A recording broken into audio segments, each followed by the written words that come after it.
My son told me he was working late while I was lying in a hospital bed, recovering from a heart attack. I might have believed him if I hadn't been staring at a video of him raising a champagne glass beside a rooftop pool in Dubai. Behind him, the Burj Khalifa cut through the night sky. His wife Gwen was laughing beside him. Her parents were there too. And while I watched, my phone vibrated with a bank notification. Atlantis the Royal, $4,860. Paid from my account. I stared at that number, then called Lyle. He answered after the fourth ring. Music thumped behind his voice. "Hey, Dad, everything okay?" I looked at the heart monitor beside me. "Where are you, son?" There was a pause. "At work." "Big project. Probably going to be here all night." On my screen, his Dubai video kept playing. "I see," I said. "Enjoy yourself, son." Then I hung up. Before I tell you what I did next, subscribe and tell me in the comments where you're watching from. My name is Thaddeus Vance. I was 60 years old, and until that night, I believed helping my only son was simply what a father did. My wife Carol died 8 years earlier. After that, Lyle became the closest family I had left. When he struggled, I helped. When he needed transportation, I bought a Ford F-150 and let him use it. When he and Gwen needed somewhere to live, I let them move into a house I owned in Silver Lake. I never charged rent. I paid the property taxes and kept the insurance current because I wanted them to have a stable beginning. I didn't keep score. That was my first mistake. The heart attack came on a Tuesday afternoon while I was working in my garage. By evening, I was in a hospital room with wires across my chest and a cardiologist telling me I'd been lucky. I texted Lyle from the ambulance. "Heart attack. At St. Matthew's. Stable. Don't panic." He replied almost 2 hours later. "Can't get away from work tonight. Call me if it gets worse." I told myself not to judge him. He had a career. Responsibilities. I had spent years teaching him not to abandon everything whenever life became difficult. Then, close to midnight, I opened social media because I couldn't sleep. Gwen's mother had posted a video less than 10 minutes earlier. There was Lyle in Dubai, smiling beside a table covered with food and champagne. The caption read, "Family trip of a lifetime." At first, I thought it had to be an old video.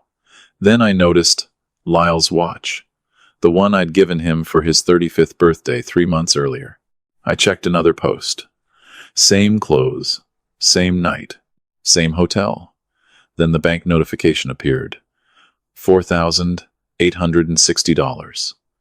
I opened my account and found another charge from Dubai 2 days earlier. Then another. My supplemental card, the one I'd given Lyle years ago for genuine emergencies, was being used thousands of miles away while I lay in a cardiac ward believing he was trapped at the office. What hurt wasn't that he'd taken a vacation. Lyle was 40 years old. He didn't need my permission to travel. It wasn't even the money, not yet. It was how easily he lied. He knew I'd had a heart attack. He knew I was alone. And instead of simply saying, "Dad, I'm overseas," he'd chosen to make me believe work mattered more than coming to the hospital. I replayed our phone call in my head. Big project. All night. The lie had arrived without hesitation. That bothered me. People who rarely lie usually stumble. Lyle hadn't stumbled at all. Around 1 a.m., a nurse came in to check my blood pressure and told me I needed rest. I said I would try. Instead, when she left, I opened my banking app again. This time I didn't look only at Dubai. I scrolled backward. 30 days, 90 days, 6 months. Small charges began appearing that I didn't recognize. Restaurants, hotels, a spa, auto detailing.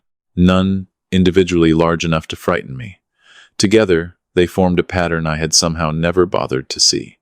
My finger stopped over one charge from Beverly Hills. I remembered that weekend. Lyle had told me he and Gwen were staying home because money was tight. Another charge appeared in Santa Barbara on the same date. I felt something inside me shift. Not anger. Not yet. Clarity. For years, whenever Lyle needed something, 14 months of transactions. The download took less than.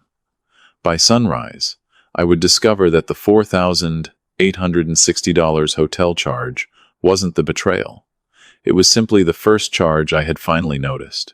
By 2 a.m., I had stopped looking at individual charges and started looking for patterns. 14 months of statements filled the screen in front of me. I opened a notebook and wrote down every transaction I couldn't immediately explain. A restaurant in Beverly Hills, a resort in Santa Barbara, a spa in Pasadena. Premium detailing for a vehicle I didn't drive. Expensive dinners on nights Lyle had told me he and Gwen were staying home to save money. 11 charges stood out. I added them once, then again because I didn't trust the number. $23,480. That was how much had passed through my account without a single conversation with me. I leaned back against the hospital pillow and stared at the ceiling. $23,000 wasn't going to ruin me. That wasn't the point. The point was that Lyle had access to a supplemental card I'd given him for emergencies, and somewhere along the way, emergency had apparently come to mean hotels, dinners, spas, and Dubai. I checked the dates against old messages. The pattern became worse. On one weekend, Lyle had told me he couldn't visit because he was working overtime. My card had been used at a Santa Barbara hotel that same evening. Another time, he'd called to say money was tight and asked whether I could cover an unexpected repair. 2 days later, there was a restaurant charge for more than $400. The lies weren't isolated. They had become part of how he managed me. I closed the statements and opened the property file for the Silver Lake house. I'd bought that house years earlier as an investment. When Lyle and Gwen needed somewhere stable after their wedding, I told them they could stay there until they got established. 6 months became a year became 6. I never charged them rent. I paid the property taxes, insurance, and major repairs. When the water heater failed, I replaced it. When the roof needed work, I handled it. Lyle had gradually stopped calling it Dad's house. He called it our house. I had heard him say it dozens of times and never corrected him. Then there was the truck. The Ford F-150 was registered and insured in my name. I bought it when Lyle's old car died because he said he needed reliable transportation for work. Somewhere along the way, that became his truck too. I thought about all the times I'd helped him and realized something uncomfortable. I had never clearly separated generosity from ownership. Every time Lyle struggled, I removed the consequence before he had to face it. Carol had warned me about that before she died. Help him stand, Thaddeus. Don't stand for him. At the time, I'd laughed and told her she worried too much. Lying in that hospital room, I finally understood what she'd meant. I wasn't responsible for Lyle choosing to lie to me, but I had built a system in which lying carried almost no cost. He could use my card because I rarely checked it. He could live in my house because I never established an end date. He could drive my truck because I never reminded him that borrowing something didn't make it his. The more I examined my own choices, the calmer I became. Anger would have made me call Dubai and start shouting. Clarity made me ask a different question. What actually belonged to Lyle? And what had I simply allowed him to use? At 3:18 a.m., I created 2 columns in my notebook. The first said, his. The second said, mine. Under his, I wrote his clothes, his personal accounts, his career, and whatever furniture he and Gwen had purchased themselves. Under mine, the list was shorter but far more important. Supplemental credit card, Ford F-150, Silver Lake property. I stared at those 3 items for a long time. I didn't want revenge. I wasn't going to empty his bank account, interfere with his marriage, or take anything he'd earned. I was simply beginning to understand that I didn't have to continue providing access to things I owned. At 4:06, I called the number on the back of the card. The automated system asked whether I wanted to report fraud. I hesitated. Lyle had been authorized to use the card, so I wasn't going to pretend every charge was legally fraudulent simply because I hated how he'd used it. I asked instead to suspend the supplemental card immediately and prevent further transactions until I could review the account. The representative confirmed it.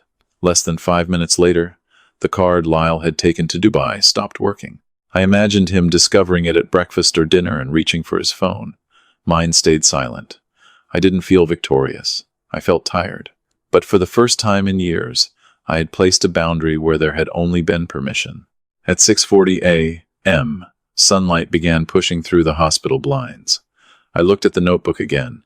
$23,480. 14 months. 11 unexplained charges. 1 suspended card. Then I found the contact I'd saved 2 months earlier, but never expected to use David Holt, attorney. I had spoken to him once when I first became uneasy about how casually Lyle treated the Silver Lake house. Back then, I hadn't been ready to act. Now I was. I typed one message. David, I need to discuss the truck and the house today. Then I pressed send. Stopping the card was only the first boundary. By the time Lyle came home from Dubai, I intended to make sure he finally understood the difference between what his father had given him and what had never been his at all. David Holt called me at 7:12 that morning, 20 minutes after I sent the message. I had known him for almost 15 years, long enough that he skipped the small talk when he heard my voice. What happened? I told him about the heart attack, Dubai, the supplemental card, and the 14 months of charges. Then I gave him the only instruction that mattered. David, I don't want anything that belongs to my son. I only want control of what still belongs to me. He was quiet for a moment. Then we start with ownership, not anger. That was exactly what I needed to hear. The Ford F-150 was simple. I had purchased it. The title remained solely in my name, and I paid the insurance. Lyle had permission to use it, nothing more. The Silver Lake house was more complicated, so David pulled the property records while we spoke. The deed was still entirely in my name. Lyle and Gwen had lived there for 6 years without rent, but I had never transferred ownership. David warned me that removing them had to be handled through proper legal procedures. No changing locks. No throwing possessions onto the sidewalk. No shortcuts. Do it correctly, I said. Every step. David then reminded me of our conversation 2 months earlier. I'd called him after Lyle casually referred to the Silver Lake property as the house Dad gave us. At the time, I'd told myself it was only careless wording. David had advised me to clarify the arrangement. I hadn't. Now that hesitation felt expensive. Are you sure you're ready? He asked. I looked at the hospital bracelet around my wrist. Last night, my son knew I'd had a heart attack, lied about being at work, and used my card in Dubai. If I keep pretending nothing is wrong, I'm teaching him that nothing is wrong. David said he would prepare a limited power of attorney so he could handle specific property matters while I recovered. A hospital notary arrived before noon. I read every page before signing. The authority was narrow by design. Vehicle recovery, property notices, document service, and communication related to those assets. I wasn't handing David my life. I was giving him enough authority to enforce boundaries while my cardiologist was still telling me not to climb stairs. Once the paperwork was complete, we turned to the truck. Lyle had left it in long-term parking at LAX before flying to Dubai. David arranged for a licensed recovery service to collect it and move it to secure storage in Burbank. I gave him the VIN, registration information, and spare key. No confrontation, I said. He shouldn't know until he comes home. David paused. You want him to land and find the space empty? I want him to discover that permission can end. The house required more patience. David prepared the appropriate written notice, ending the free occupancy arrangement and starting the formal process. I insisted Gwen's belongings be protected and that nobody touch anything inside the property. She hadn't taken my card to Dubai. She hadn't lied to me on the phone. Whatever problems existed in their marriage were not an excuse for me to punish her carelessly. David noticed the distinction. You're being remarkably calm. I'm trying to be precise. That afternoon, Lyle finally texted me. Card isn't working. Bank issue? I looked at the message for almost a minute before replying. I suspended it. We'll talk when you're home. 3 dots appeared immediately. Then disappeared. Then returned. Why would you do that? I need it here. Not, are you okay? Not, how is your heart? He needed the card. I typed, use your own. This time he called. I let it ring. A second call followed. Then a third. I turned the phone face down. For years, every urgent problem in Lyle's life had become an urgent problem in mine. That afternoon, for the first time, I allowed his inconvenience to remain his. David arrived at the hospital shortly before 5 with copies of everything we'd authorized. The recovery company was scheduled to collect the F-150 before Lyle's return flight landed. The property notice would be served according to procedure shortly afterward. Nothing was hidden. Nothing was fabricated. Nothing required revenge. It required only that I stop confusing access with ownership. Before leaving, David asked one final question. What happens when he calls you from the airport? I thought about Lyle standing in Dubai, probably furious that the card he'd treated as his own had suddenly stopped working. I'll answer. And what will you tell him? I looked toward the cardiac monitor beside my bed. The truth. 2 days later, my cardiologist cleared me to recover at home. That same afternoon, David sent me a photograph from LAX. It showed an empty parking space beneath fluorescent lights. The F-150 was already secured in Burbank. Lyle's flight was due the following morning.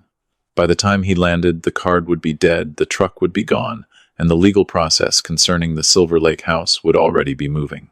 I stared at the photograph without smiling. My son still thought his biggest problem was a credit card that had stopped working. He had no idea that when he returned from Dubai, he was about to discover how much of the life he called his had actually been resting on his father's permission. Lyle's flight landed at LAX at 9:18 the next morning. I knew because he texted me before the plane had even reached the gate. We need to talk about the card. I didn't answer. 43 minutes later, my phone rang. This time I picked up. Dad, where's my truck? No, hello. No question about my heart. Just the truck. I was sitting at my kitchen table with a cup of coffee and the discharge instructions from the hospital beside me. Which truck? I asked. My F-150. It's gone. Behind him, I could hear Gwen asking whether he had parked on another level. Then Don Aldridge, her father, said, I thought you said this was the section. Lyle lowered his voice. Dad, don't do this. Where is it? Burbank? Silence. Why is my truck in Burbank? Because I had my truck collected from the airport. The word my landed exactly where I intended. Lyle immediately said I'd bought it for him. I reminded him that I had bought it for his use. The title, registration, and insurance were still in my name. You can't just take it. I didn't take anything from you, Lyle. I stopped lending you something that belongs to me. He started arguing, but another voice interrupted him. Don. Lyle, is the truck actually in your name? The silence that followed told me Lyle had never explained that detail to his in-laws. It's complicated, he finally said. No, I replied. It's actually very simple. Then I ended the call. For the next hour, messages arrived one after another. Lyle accused me of humiliating him, overreacting because of the card, and trying to punish him over a vacation. I answered only once. Get everyone home safely. We'll talk later. They took a rideshare from LAX to Silver Lake. David had timed the property notice, so it would be properly delivered that morning. At 11:26, Lyle called again. His voice had changed. The anger was still there, but now something else sat underneath it. Panic. What is this notice on the door? I already knew. Read it. It says we have to leave. It says the free occupancy arrangement is ending and gives you the required time to make other arrangements. This is our home. It's the house I allowed you and Gwen to live in. For 6 years. Yes. You can't throw us out because you're mad about Dubai. I looked around my own quiet kitchen. I'm not throwing you onto the street today. David is handling everything legally. You have the notice period. Use it. Gwen was crying somewhere behind him. That hurt.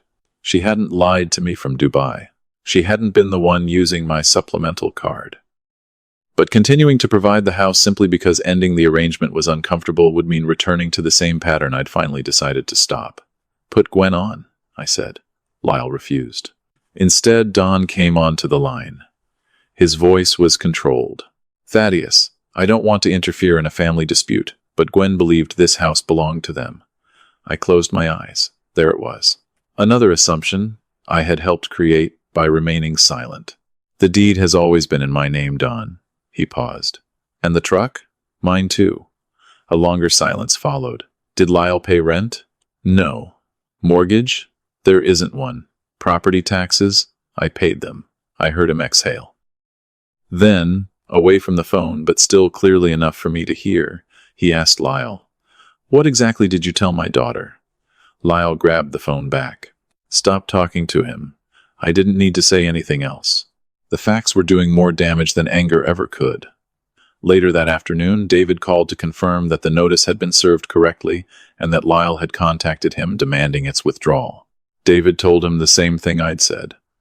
Nothing was happening outside the legal process, but the arrangement was ending. Then he asked whether I wanted to sell the truck. Not yet. I wasn't interested in making money from it. I simply wanted it somewhere Lyle could no longer treat it as his by default. That evening, Gwen called me directly. I almost didn't answer because I knew she was hurting. "Thaddeus," she said quietly, "did Lyle know the house was yours?" "Yes." "Did he know the truck was yours?" "Yes." She went silent. Then she asked the question I had been expecting all day. "Why are you doing all of this now?" I could have told her about every unauthorized charge. Instead, I gave her the simplest truth. "Because I had a heart attack, Gwen. Your husband knew I was in the hospital, told me he was working, and I found out he was in Dubai when my card paid for the hotel." She didn't speak for several seconds. "Your card?" "Yes." Another silence. I didn't know that. I believed her. Before we could continue, Lyle's voice appeared in the background, demanding the phone.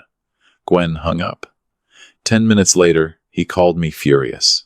He accused me of trying to turn his wife against him.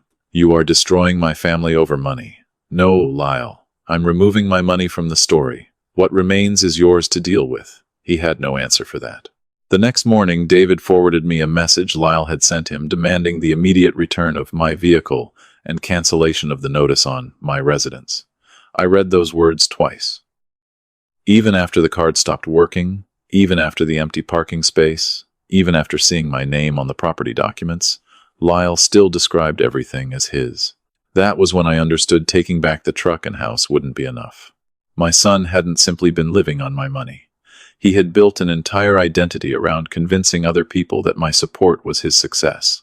And I was about to discover that the biggest lie wasn't waiting at home, it was waiting for him at work. The next morning, Lyle didn't call me. Gwen did. Her voice was quieter than the night before. She asked if we could speak without Lyle listening. I told her we could. But I wouldn't discuss anything that belonged privately to their marriage. "I just need to know what's true," she said. That sentence told me more than she realized. I explained only what I could document. The Silver Lake house was mine. The F-150 was mine. And Lyle had been authorized to use my supplemental card for emergencies.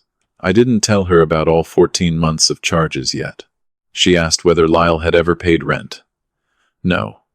Property taxes? No. Insurance on the truck? I did. Gwen went silent. Then she said, "He told my parents we bought the house after we got married." I closed my eyes.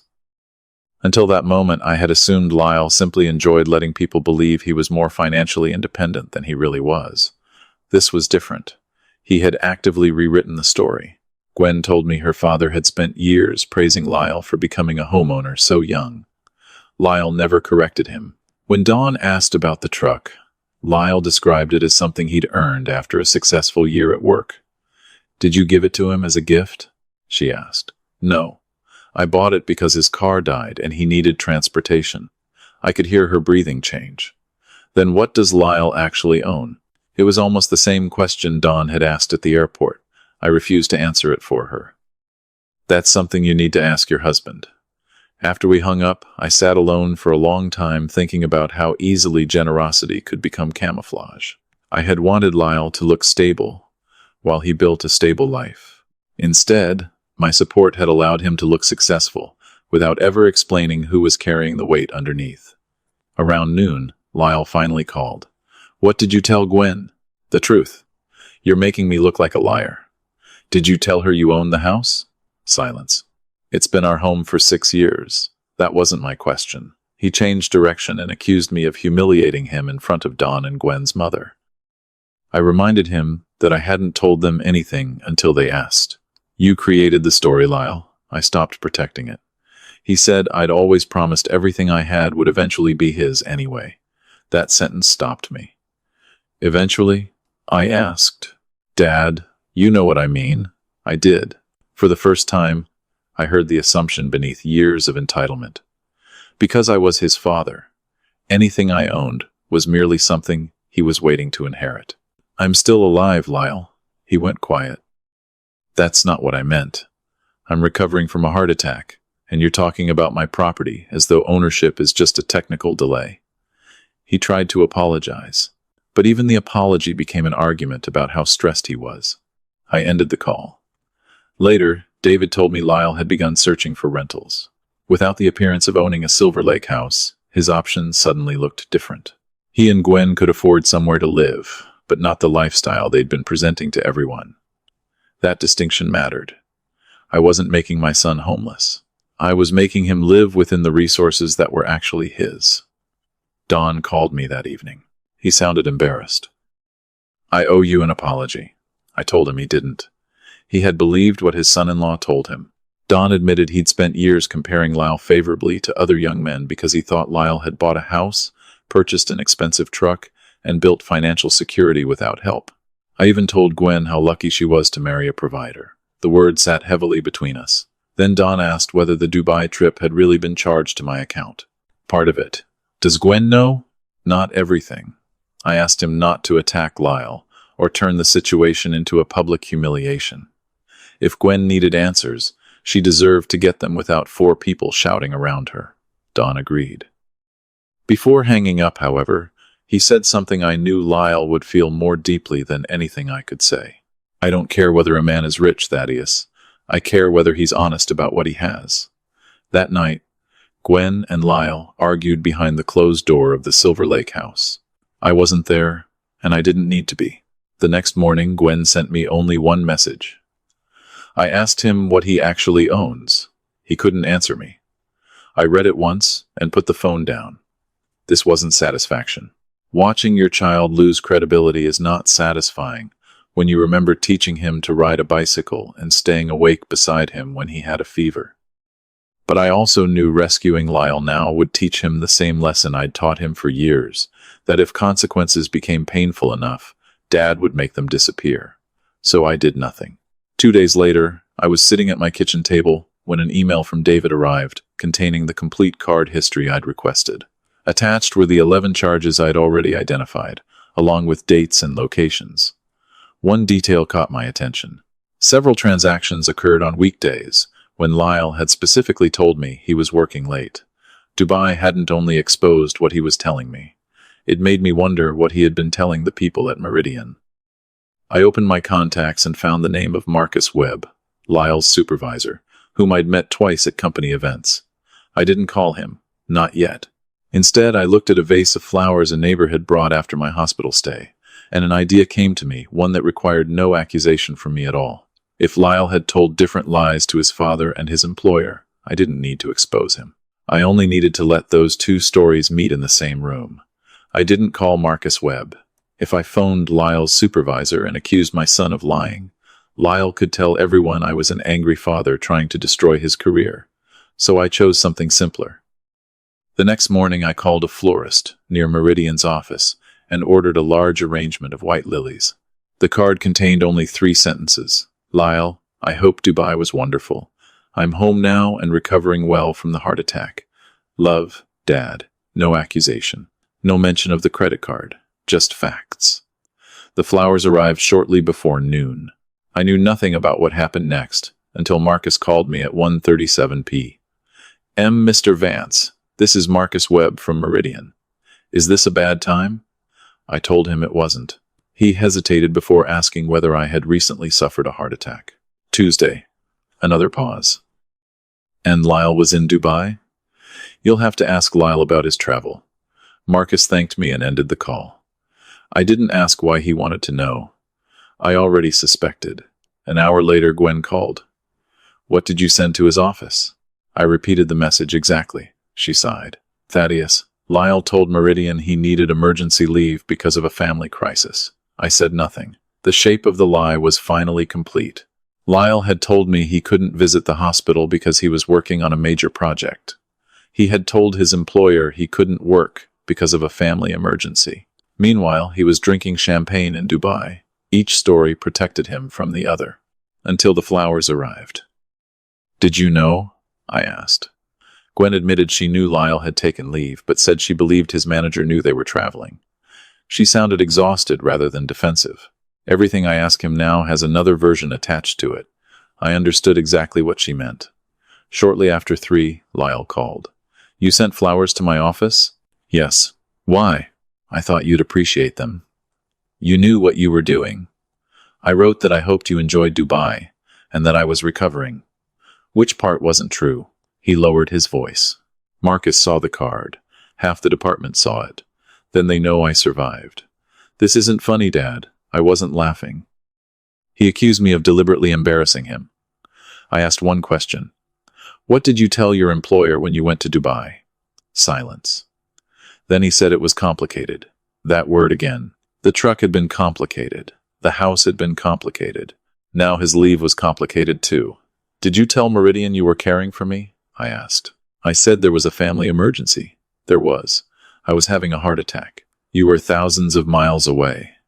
He told me the trip had already been booked, and canceling would have cost money. "Whose money?" I asked. He stopped talking. I didn't need to push further. Before hanging up, I told him something I should have said years earlier. "I'm not going to lie for you, Lyle. Not to Gwen, not to her parents, and not to your employer." He said I was ruining his life. "No. I'm refusing to keep editing it for you." That evening, David called with an unrelated update about the house. But before we finished, another call appeared on my screen. Marcus Webb. I answered after David hung up. Marcus was more formal this time. He explained that Meridian was reviewing an internal attendance matter involving Lyle and wanted to verify only one fact. Had Lyle been physically present with me during my hospitalization? No. Did you ask him to take emergency leave to care for you? No. Did he provide you any care during that period? He was in Dubai, Marcus. I heard a pen stop moving. Marcus thanked me. I interrupted before he could end the call. "I don't want my son fired because I am angry with him." "I understand. Whatever happened between Lyle and me is personal. Whatever he told Meridian is between him and Meridian."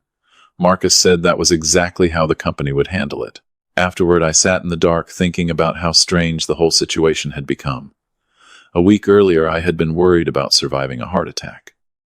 Now my son's marriage was under strain, his truck was gone, his housing arrangement was ending, and his employer was asking questions. Yet I hadn't fabricated a single accusation. I hadn't posted anything online. I hadn't called his friends. All I had done was stop covering the distance between the life Lyle lived and the life he described. The next morning, Gwen sent me a message saying Lyle had left for work early because he'd been summoned to a meeting with Marcus and Human Resources. At 10:46, my phone rang. It was Lyle. "Dad, they want to talk to you." "About what?"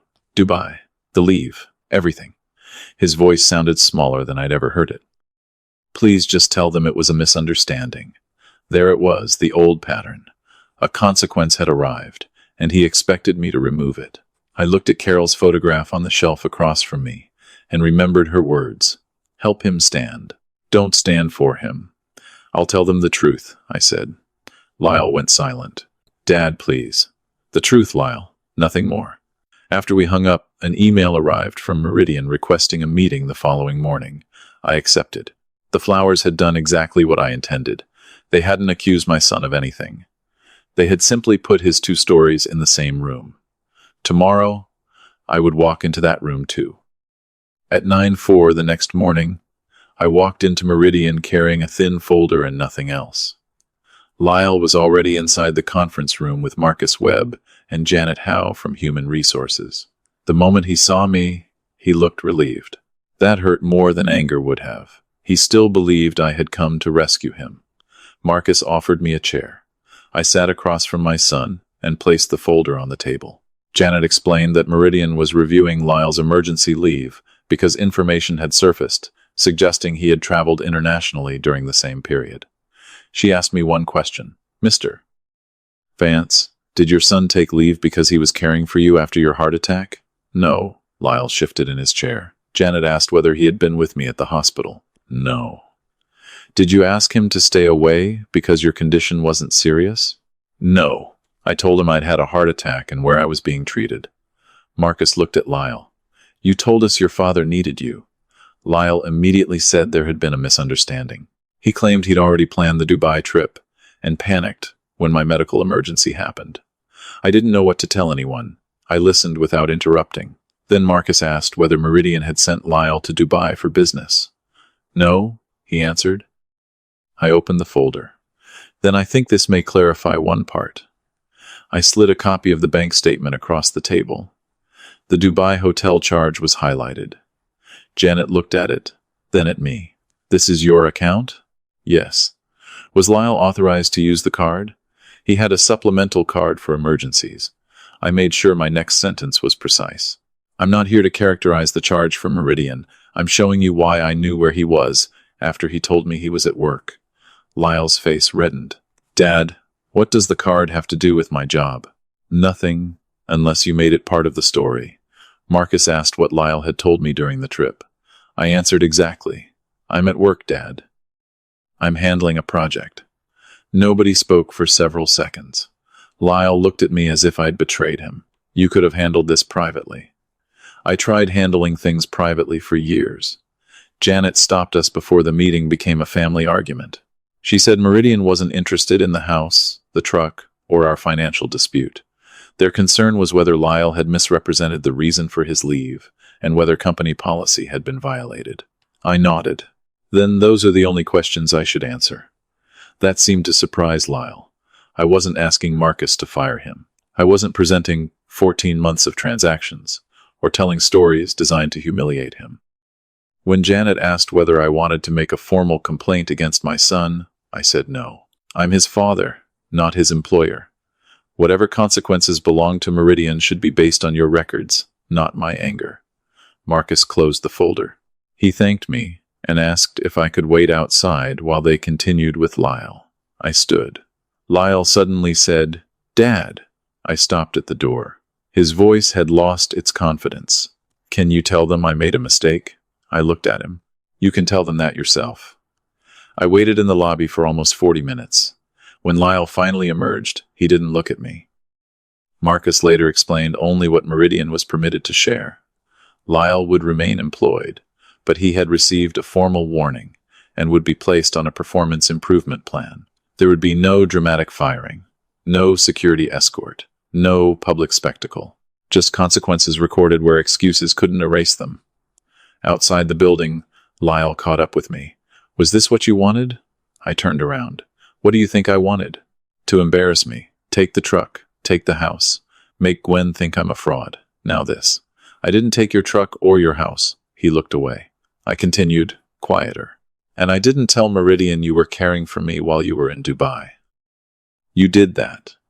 He accused me of enjoying watching everything collapse. I told him there was nothing enjoyable about discovering that my son had built parts of his adult life around things that weren't true. Then help me fix it, he said. There it was again. The sentence I'd been waiting 40 years to stop answering automatically. No, he stared at me. You're my father. Exactly. And being your father doesn't mean removing every consequence before it reaches you. I walked away before either of us could turn the conversation into another argument. 3 weeks later, Marcus called me for an entirely different reason and mentioned that Lyle had resigned from Meridian. Nobody had fired him. Lyle had simply decided he couldn't remain there after losing the credibility he'd spent years building. I felt no satisfaction hearing that. A job could be replaced. Trust was harder. That evening, another message arrived, this time from Gwen. Can we meet alone? There are things about our marriage I don't understand anymore, and I think you know the answers. I stared at her message for a long time. Until then, I had shown Gwen only fragments of the truth because I didn't want to interfere in her marriage. But she was no longer asking whether Lyle had lied. She was asking how much of their life had been built on those lies. I opened the file David had helped me assemble. 6 years of property taxes, insurance, repairs, vehicle expenses, and financial support. Then I placed it inside a plain envelope. Lyle had lost the story he told his employer. Now Gwen was about to discover the story he'd been telling his own wife. Gwen chose a small coffee shop in Pasadena where she knew Lyle wouldn't see us. When I arrived, She was already sitting in the back corner, with both hands wrapped around a cup she hadn't touched. I placed the plain envelope on the table, but didn't push it toward her. "Before we start," I said, "I'm not here to convince you to leave my son." Gwen nodded. "I know. I just need to know what was real." I understood. For 6 years, she had believed she and Lyle were building a life together. Now, the house was mine, the truck was mine, and the Dubai trip had exposed lies she hadn't known existed. I slid the envelope across the table. Inside were copies of property records, tax payments, insurance statements, repair invoices, and documents for the F-150. Gwen read slowly. I watched confusion turn into disbelief. "You paid the property taxes every year?" "Yes." "The roof?" "Yes." "The water heater?" "Me too." She turned another page. "And the truck insurance?" I nodded. Her eyes stayed on the papers. "Lyle told me he was covering all of this." I didn't respond. There was nothing useful I could add. She asked how long we'd lived in the Silver Lake house without paying rent. 6 years. Gwen looked up sharply. "Not even at the beginning?" "Never." Her face changed. She wasn't discovering that her husband had accepted help. There was nothing shameful about accepting help. She was discovering that he'd repeatedly presented that help as evidence of his own financial success. "My parents thought we bought that house," she whispered. "I know. I thought we bought that house. That hurt more." I told her the arrangement had started simply. After their wedding, Lyle said they needed time to save. I had an empty property, so I let them use it. I expected a year, perhaps 2. Every time I considered setting a deadline, something happened. A job change, an expense, another reason they needed more time. Eventually, I stopped asking. "Why?" Gwen said. "I thought about Carol, because helping my son felt easier than watching him struggle." She looked at the stack of documents. "And now?" "Now I understand that removing every struggle didn't help him." Gwen was quiet for a long time. Then she asked about the card. I told her I had given Lyle a supplemental card for genuine emergencies.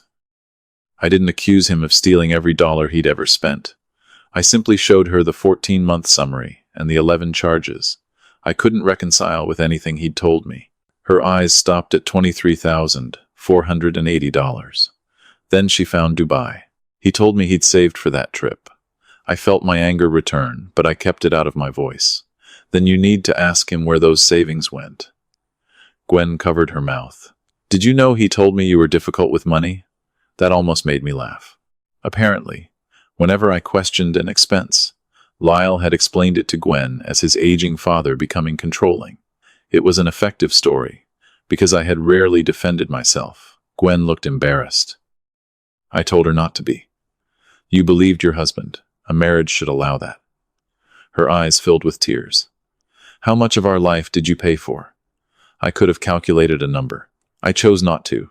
Enough that you deserve to ask Lyle that question yourself. I didn't want the meeting to become an accounting exercise. The deeper problem wasn't whether I had spent $50,000 or $500,000 over 6 years. It was that Gwen had made decisions about her marriage using financial facts that weren't true. She folded the documents back into the envelope. "What do you want me to do with this?" "Whatever you decide." "Those are copies. You really don't want me to leave him?" "I want my son to become honest. Whether you stay married to him is your decision, not mine." Gwen looked toward the window. She said Lyle had spent the previous week blaming me for everything: the truck, the house, Meridian, the tension between them. But after seeing the documents, she couldn't keep accepting that explanation. "You didn't create these numbers," she said. "No. You just stopped hiding them." I nodded. That was the entire story in one sentence. Before we left, Gwen asked whether I regretted helping Lyle. I thought carefully. I regret helping without boundaries. That's different. She took the envelope and walked toward her car. I remained at the table after she left, wondering what would happen when she confronted him. I didn't have to wait long. That evening, Lyle called. He was furious. "You gave Gwen financial records?" She asked me for the truth. "She's talking about separating." I closed my eyes. "I'm sorry you're both hurting." "Then fix it." "I can't." "You can tell her you exaggerated." But I didn't. His breathing grew heavy. Then he said something I hadn't heard from him since this began. "Dad, I'm losing everything." For a moment, every instinct in me wanted to rescue him. Then I remembered the hospital, Dubai, the card, the house, and Carol's warning. "Then figure out what is actually yours, Lyle, and start rebuilding from there." He hung up. Several days passed without another call. Then David asked what I wanted to do with the F-150 sitting in storage. I could sell it. I could keep it. Instead, I thought about a local veterans organization that helped former service members rebuild homes and needed a reliable truck for hauling materials. The answer came surprisingly easily. "Donate it." David paused. "The F-150? Yes." For years, that truck had helped my son look like a man who had already built his life. I wanted it to spend its next years helping people who were actually rebuilding theirs. I signed the donation papers for the F-150 on a Thursday morning. The truck went to Harbor Veterans Build, a nonprofit that repaired homes for former service members who could no longer manage the work themselves. David asked one final time whether I was certain. The truck was worth good money, and after everything Lyle had charged to my account, selling it would have been understandable. "I don't want his money back," I said. "I want my life back." 3 days later, the organization sent me a photograph. The F-150 was loaded with lumber and tools, parked outside the home of a 74-year-old Vietnam veteran whose roof had been damaged in a storm. For the first time since taking the truck away from Lyle, I smiled when I saw it. Something that had become a symbol of entitlement was useful again. I assumed that would be the end of it. It wasn't. A local newspaper ran a short story about Harbor Veterans Build and included a photograph of me handing over the keys. Someone at Meridian shared the article in an internal community channel. Lyle still had former colleagues there, and by that afternoon the photograph reached him. He called David first, demanding to know whether the donation was permanent. David told him the title had always been mine and the transfer was complete. Lyle didn't call me. Not that day, not the next. A week later, the Silver Lake notice period was nearing its end. Gwen had moved temporarily into her parents' home while she decided what she wanted from the marriage. Lyle rented a modest apartment across town. He could afford it. That had always been the point. I hadn't made him homeless. I had simply stopped providing a house he couldn't honestly call his own. When the property was empty, David arranged an inspection. 6 years of Lyle and Gwen's life remained in small traces. Marks where pictures had hung, a worn patch near the kitchen island, scratches in the garage where the F-150 used to sit. I stood in the living room remembering the day I'd handed Lyle the keys. He had hugged me and promised, "Just until we get on our feet, Dad." Somewhere between then and now, temporary help had become permanent expectation. I hired a property manager and rented the house to a young family at market rate.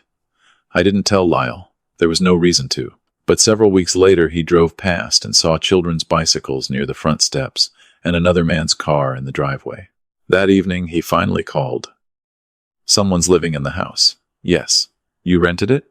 "Yes." He was quiet. The old Lyle would have demanded to know how I could do that to him. This time he only said, "I drove past the truck too." I didn't understand until he explained that Harbor Veterans Build was working on a property near his apartment. He had seen the F-150 parked outside, with the organization's logo on the door. There was an old guy carrying boards out of it, he said. He looked happy. I waited. "I used to think you took it because you wanted me to hurt." "No, I know that now." Those words were new. Lyle told me he'd spent the last few weeks looking at apartments, paying his own bills, and trying to understand how quickly the life he'd described as his had disappeared. Then he'd realized the uncomfortable truth. Most of it hadn't disappeared. It had simply returned to the person who owned it. "The apartment is mine," he said. "It's small, but I pay for it." I said nothing. "My car is 12 years old. I bought it myself." There was almost a laugh in his voice. "Turns out it starts every morning." I smiled despite myself. Then his tone changed. He said Gwen still hadn't decided whether she wanted to stay married. He didn't blame me anymore. "She keeps asking why I lied when the truth wasn't even embarrassing." That was the question I had asked myself, too. There had been nothing shameful about a father helping his son. The shame had come from pretending the help never existed. Do you know why? I asked. Lyle was silent for a long time. Because I liked the way people looked at me when they thought I'd done it all myself. There it was, not an excuse, an admission. He told me losing Meridian had hurt. Losing Gwen's trust hurt more. But seeing the truck bothered him in a different way. I thought you were taking things away from me. Then I saw that truck being used by people who actually needed it. And I realized I never even thanked you for buying it. My throat tightened. I wasn't ready to tell him everything was forgiven. Forgiveness offered too quickly could become another form of rescue. What are you going to do now? I asked. I don't know. Then, after another pause, figure out who I am when I'm not standing on your stuff. We spoke for only another minute. No dramatic apology came. No promise that everything would change overnight. When the call ended, I realized that was why I believed him more than I had believed anything he'd said since Dubai. He wasn't asking me for the house back. He wasn't asking for another truck, another card, or a phone call to Gwen. He wasn't asking me to fix anything. For the first time, Lyle was sitting inside a problem without trying to hand it to his father. That night, a final text appeared on my phone. I think I'm starting to understand. I read it twice before answering. Good. Keep going. Then I turned off the light in the workshop I'd spent years neglecting while solving everyone else's problems. On the bench lay an old set of woodworking tools that had belonged to my father. I ran my hand across them and thought about something. Lyle wasn't the only one who needed to rebuild. My son was finally learning how to live without standing on my life. Now I had to remember what I wanted to do with the part of that life I had taken back. 11 months after Dubai, I was standing in a woodworking shop in Hudson Valley with sawdust on my shirt when my phone rang. The name on the screen was Lyle. I didn't answer immediately, not because I was angry, but because my life no longer stopped every time my son called. That was one of the biggest things I'd learned. I finished sanding the walnut cabinet in front of me, washed my hands, and called him back 10 minutes later. Hey, Dad. His voice sounded different from the man who had once called me from LAX, demanding to know where his truck was. You busy? I looked around the shop. Above the entrance, a simple wooden sign read, Vance Woodcraft. A little. After selling my Los Angeles home, I had moved east and returned to the work I'd loved before years of business and family obligations consumed my time. I wasn't building an empire. I made tables, cabinets, shelves, and custom pieces with a small crew. The money was good enough. More importantly, every morning I unlocked a door that belonged to a life I had chosen for myself. Lyle asked how the shop was doing. Better than expected. Then he told me he had started a new job 6 months earlier. Smaller company, lower title, less money. But I'm good at it, he said. And nobody there thinks I'm something I'm not, I smiled. That sentence alone told me how far he'd come. He was still living in the modest apartment he'd rented after leaving Silver Lake. He had paid off his own car repair the month before and sounded strangely proud of it. Gwen had returned, but cautiously. They were in counseling, living separately while rebuilding trust. I didn't ask for details. Their marriage belonged to them. Then Lyle became quiet. Dad, there's something I need to say. I sat on the edge of my workbench. Okay. For a long time I thought what you had would eventually be mine anyway. The house, the truck, your money. So using it didn't feel like taking anything. He stopped. That's hard to admit. I waited. When you took everything back, I told everyone you were cruel. I told Gwen you were controlling. I told myself you were punishing me because that was easier than admitting I'd built my life on things I hadn't earned. His voice cracked slightly. But that wasn't the worst part. I looked toward the old woodworking tools hanging above my bench, the same tools my father had taught me to use when I was young. What was? Lyle took several seconds to answer. I stopped looking at you like my father. I looked at you like a resource. I closed my eyes. 11 months earlier, those words might have broken something in me. Now they simply named what I had already understood. When you had the heart attack, he continued, I knew you were alone. And I stayed in Dubai because I didn't want to ruin my vacation. Then when the card stopped working, I was more worried about paying the hotel than whether you were okay. He exhaled slowly. I'm ashamed of that. I didn't tell him it was fine. It wasn't. I didn't tell him I'd forgotten. I hadn't. Why are you telling me now? I asked. Because I'm not asking you for anything. That answer mattered. No house. No money. No recommendation. No rescue. Just accountability. I don't expect you to forgive me today, he said. I just wanted you to know I finally understand what I did. I looked around Vance Woodcraft. For years, I had thought being a good father meant making my son's road smoother. It had taken a heart attack to teach me that love without boundaries can become permission, and permission repeated long enough can become entitlement. It's enough for today, I told him. The rest we build slowly. Lyle was quiet. I'd like that. After we hung up, I returned to the cabinet. A young apprentice named Raymond was fitting a drawer and struggling to make the joint sit flush. I showed him where he'd cut 0.5 millimeter too deep. He laughed and said he'd probably make the same mistake again. Probably, I told him, just don't make it 11 times and call it a design. He laughed harder, and I did too. That evening, I locked the shop and stood outside, watching the sun disappear behind the hills. I thought about the Silver Lake house, now producing honest rent for my retirement. I thought about the F-150 hauling lumber for veterans instead of sitting in a driveway as somebody's status symbol.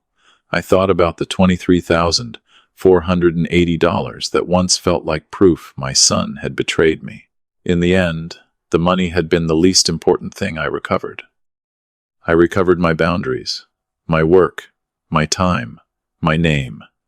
And maybe, slowly, I was recovering my son too. Not by paying his way back into my life, but by allowing him to walk there himself. Love is not a blank check. Forgiveness is not the cancellation of consequences. And sometimes the kindest thing a father can finally say to his grown child is not, "I'll fix it." It's, "I believe you can fix it yourself."